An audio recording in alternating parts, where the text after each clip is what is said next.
Wir verlassen jetzt unseren schönen Liegeplatz hier in Texel. Am Poller sind wir vorbei. Tschüss Texel, bis zum nächsten Mal. Eine Maschine vorwärts, eine Maschine rückwärts und wir drehen auf dem Teller und sind bereit für die Ausfahrt.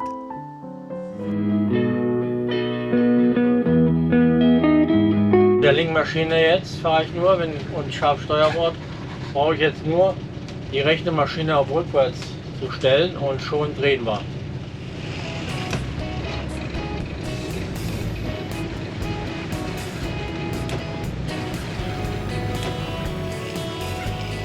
Der Wattenhafen Texel hat 250 Liegeplätze. Hier ist es auch nicht ganz günstig. Und wir hatten Glück, nicht immer ist es so leer. Vom Passantenhafen vorbei am Yachthafen. Oft in der Hochsaison ist es rappelvoll und bekommt keinen einzigen Platz mehr. Deshalb sollte man sich vorher erkundigen und mal in die Vorschau und Prognose reinschauen. Dann geht es in den Fischereihafen. Gerade bei heißen Temperaturen auf dem Festland kann der Hafen zum Ausweichpunkt werden, da es hier doch oft sehr viel erträglicher ist wie auf dem heißen Festland und daher viele Leute vielleicht herkommen. Von hier aus kann man schöne Ausflüge über die Insel machen oder zum Garnelenfischen rausfahren oder einfach mal nach den Robben schauen.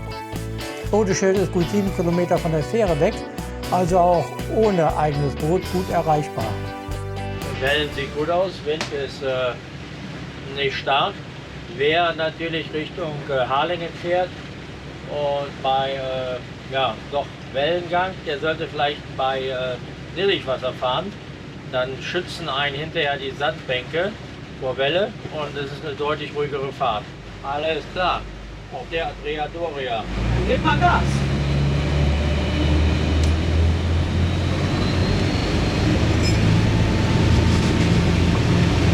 Jetzt noch mal schneller fahren, bis wir Tank wieder eingekriegt haben. Dann passen wir uns wieder den Kanal. 15.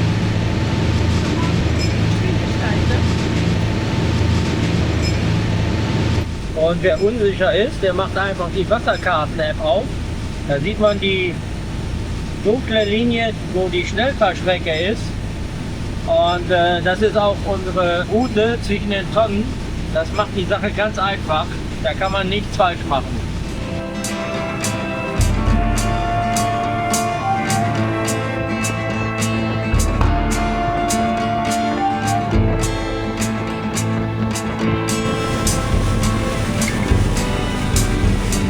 Sind wir wieder im Schraubenwasser.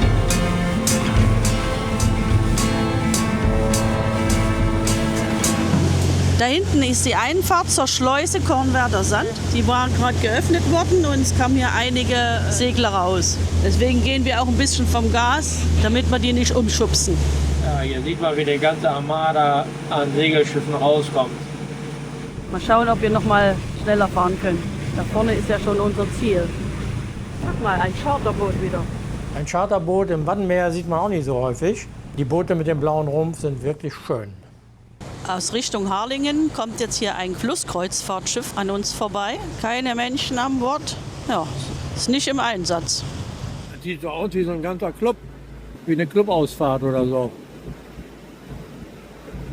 Wir sind jetzt an der Einfahrt in Harlingen. Jürgen muss jetzt die Schleuser anfunken, dass wir gerne schleusen möchten. Es ist eine Menge Segler jetzt hier rausgefahren.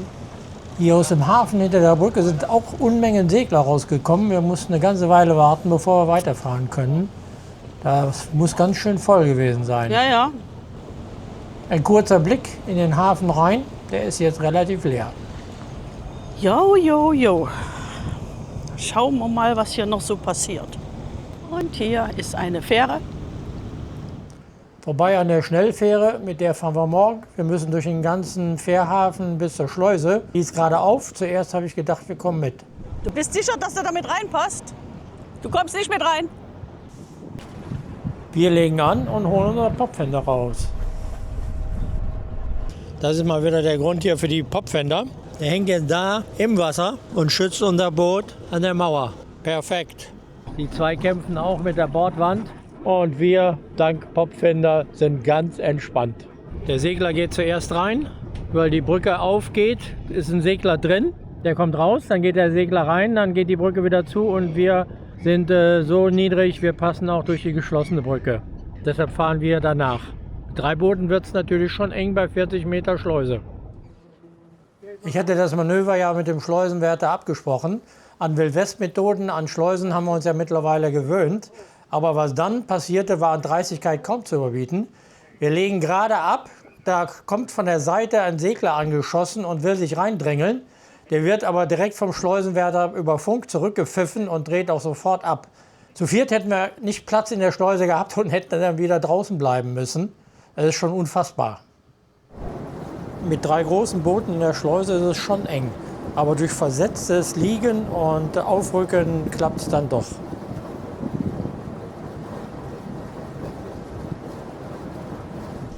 So, jetzt müssen wir hier zielen. Aus der Schleuse raus und direkt hier um die Ecke rum geht's zum Hafen. Der Hafen hat wirklich eine sehr schmale Hafeneinfahrt. Was machen die beiden jetzt? Ups, 4 Meter noch was ist die Breite. 4,80 Jürgen. So, jetzt muss der Jürgen zielen, dass wir genau da durchpassen. Da musst du aber ganz genau zielen.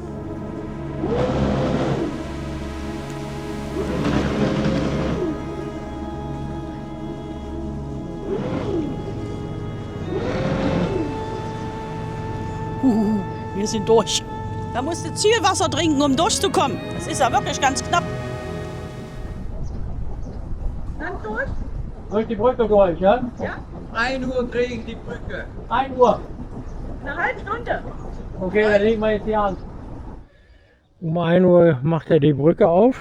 Ich gehe jetzt mal zum Hafenmeister. Und schauen mal, ob wir schon bezahlen können.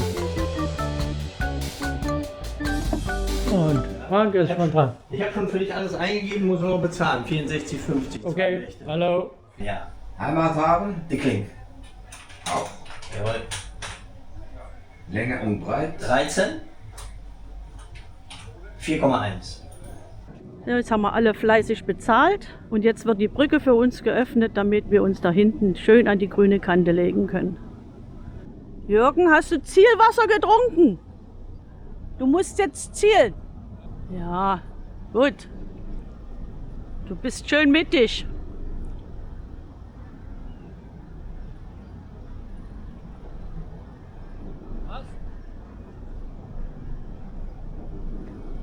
Was auf, Alex, einfach rüber. Stückchen rüber. Diese Brücke ist immer wieder spannend. Da es gleich um die Kurve geht, muss ich mit Bugstrahl arbeiten. Wirklich Denn wenn ich sehr das eng. Ruder benutze, schlagen wir hinten an. Ja, das war ja wirklich sehr eng, ne? Frank und Claudia kommen gleich hinterher. Ihr Boot ist genauso breit wie unseres. Auf der rechten Seite kann man überall liegen. Wir wollen aber noch um die Kurve rum zu unserem gewünschten Platz, möglichst weit vor der nächsten Brücke. Weiter vor konnten wir nicht. Da sind die Bäume ja weit übers Wasser erreicht. Da hätten wir ja zwischen den Ästen gelegen. Aber hier hinten liegen wir perfekt. Ein wunderschöner Liegeplatz. Einzige ein bisschen staubig hier, da müssen wir nachher noch ein bisschen fegen. Frank ist schon zur Hausarbeit eingeteilt. Da wird schon die Stube gefegt. Genau. Kaum angekommen, muss ich arbeiten. Aber wenn du unser Boot einstaubst, dann musst du drüben weitermachen. Es ist Abend, wir gehen jetzt essen. Wir liegen da hinten, sind ja vom Hauptkanal reingefahren durch die Engstelle. Und die Alternative wäre hier durch die Brücke. Das sind ja 2 Brücken. Und dann hier links geht es auch nochmal Richtung Kanal. Am Ende ist auch nochmal eine Brücke. Weil die Brücken werden auch bedient. Und wir gehen jetzt in die Stadt. Hier, wo die Nova Mare liegt, da haben wir vor Jahren gelegen, beim letzten Besuch von Harlingen. Wenn man im vorderen Teil keinen Platz findet, dann kann man hier nochmal durch die Brücke fahren und ist im hinteren Teil des Hafens mit aber kleineren Stegen. Ich weiß nicht, ob die Stege für uns ausreichend wären. Aber wenigstens gibt es neuen Strom. Ja, jetzt sind die Steckdosen unten im Steg drin und die anderen hier haben sie außer Betrieb genommen. Da ist uns sofort die Sicherung rausgeflogen und wir mussten alles ausschalten, damit überhaupt die Sicherung drin geblieben ist. Ja, hier ist sogar noch ein Platz frei, wo man seitlich anlegen kann. Der war sogar heute Mittag ganz frei, haben wir reingeguckt. Und wer keinen Bock auf Steg hat, der geht da drüben hin. Und da muss man allerdings die Leinen so legen, dass das Boot auch hoch und runter gehen kann. Weil da gibt es keinen Schwimmsteg. Das Ufer gibt es auch so Fenderbretter, die man nehmen kann. und kann sich die so vor die Fender machen. Denn hier sind doch die Hohlräume im Ufer und da wird es mit normalen Fendern schwer. Und gleich sind wir vorne an der Brücke. Zweimal in der Stunde geht die Brücke auf. 55, 25. An der Brücke haben wir auch einen schönen Tisch. Der Tisch gehört zum Restaurant und Eat-Café Norderke. Und schon ist unser Essen da.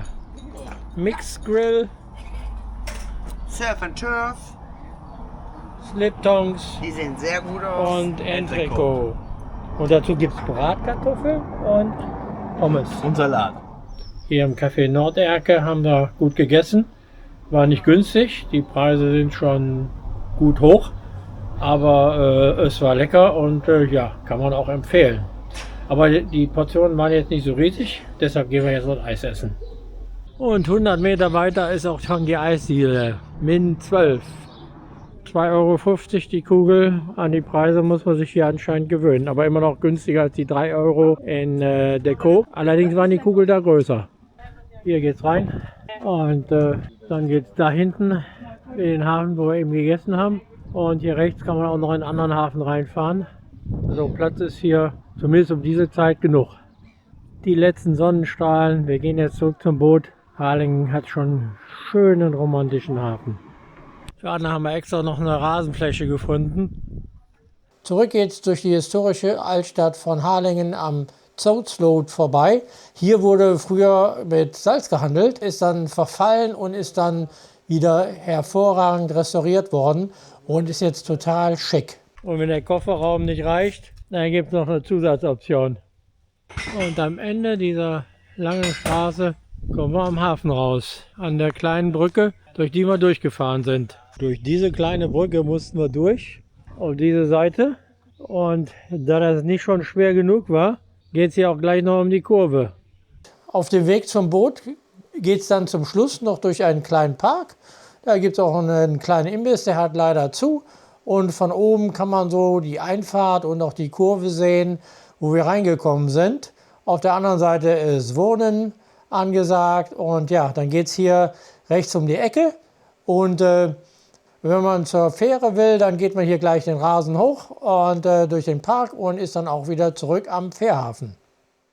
Ein neuer Tag ist angebrochen und wir fahren heute nach der Schelling mit der Schnellfähre.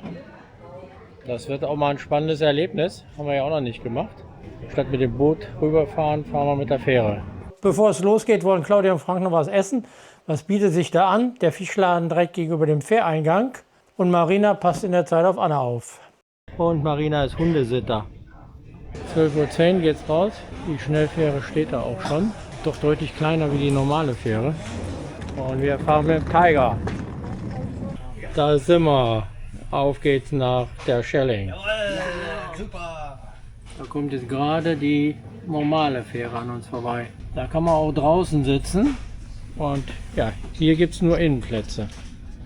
Es geht los. Wir drehen gerade ein. Die Geschwindigkeitsanzeige sagt 55, das kommt einem gar nicht so schnell vor. Wir fahren mit 55, gefühlt ist das höchstens 30. Das Ganze ist viel weniger spektakulär wie erwartet. Man hört keine Motoren und spürt keinen Seegang. Es ist alles total ruhig. Man sitzt hier ganz entspannt. Und man sieht lediglich die Geschwindigkeit daran, dass die Boote an einem vorbeirauschen. Dann überholen wir auch noch die Fähre, die vor uns gestartet sind und die gar nicht so viel später in der Schelling ankommt.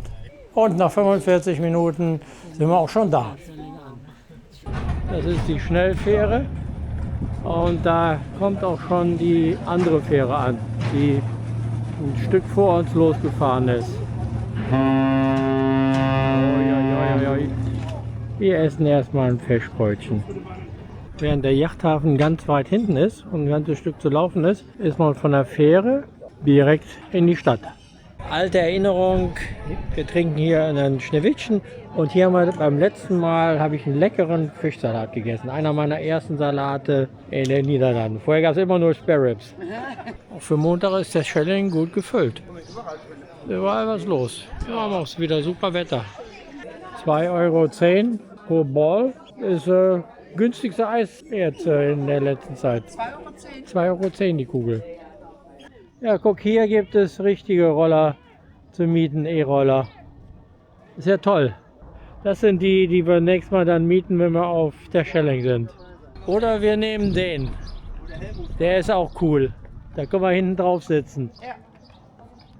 Großes Rettungsschiff. Der Hafen hier in der Schelling gegenüber Harlingen ist natürlich deutlich kleiner. Mit Blick auf den Fährhafen. Schauen wir mal über das Watt. Da ist einiges an Seglern draußen. Da kann man fast bis zur Fahrrinne laufen. Da sieht man mal, wie man aufpassen muss, innerhalb der Betonung zu bleiben.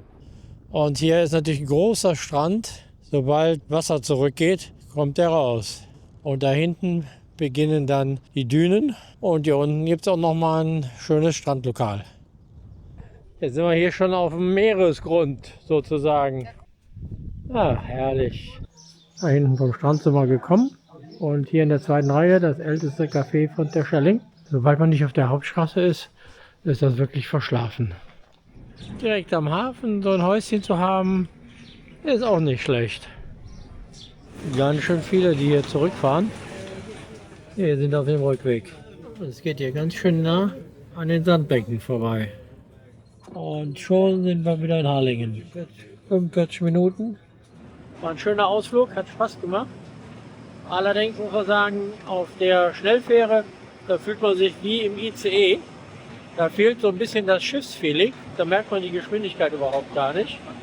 Deshalb würde ich beim nächsten Mal, wenn es nur darum geht, Sightseeing-Tour zu machen, doch die normale Fähre nehmen. Wenn es darum geht, schnell auf die Insel zu kommen, weil man da wohnt, dann ist die Schnellfähre gut.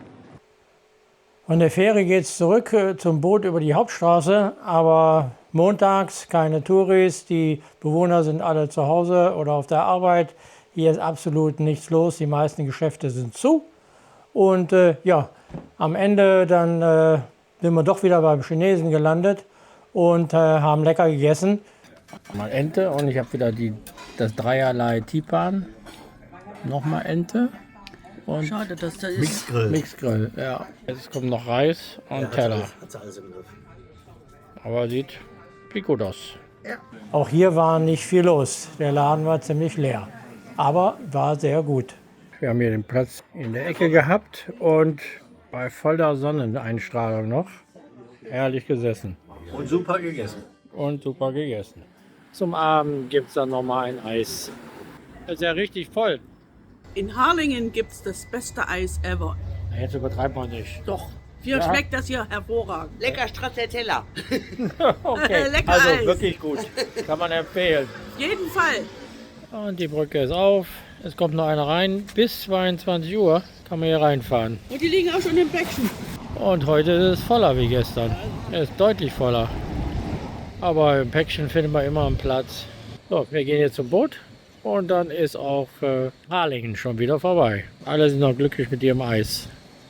Marina sammelt das Laub auf. Hier unter den Bäumen fällt doch einiges runter. Am heutigen Morgen ist es trüb geworden, aber in der Nacht hat es gar nicht abgekühlt. Vor uns liegt das Boot von Sven und Sven. Die haben wir auch schon begrüßt, unterhalten, ein nettes Pärchen. Und wir fahren heute dort hinten durch die Brücke raus und dann geht's weiter. 2 Tage Harlingen sind vorbei. Wir haben ja traumhaft gelegen.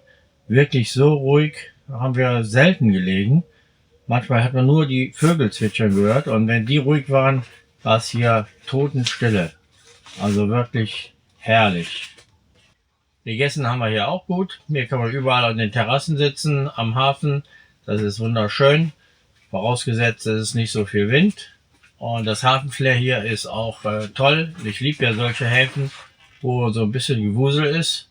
Die Hafeneinfahrt hier ist natürlich sehr eng und auch die Brücke ist sehr eng. Und deshalb werden wir heute einen anderen Weg rausnehmen. Und ja, lasst euch überraschen. Es geht hier in den nächsten Ort, nicht weit. Und wir sehen uns dann im nächsten Video.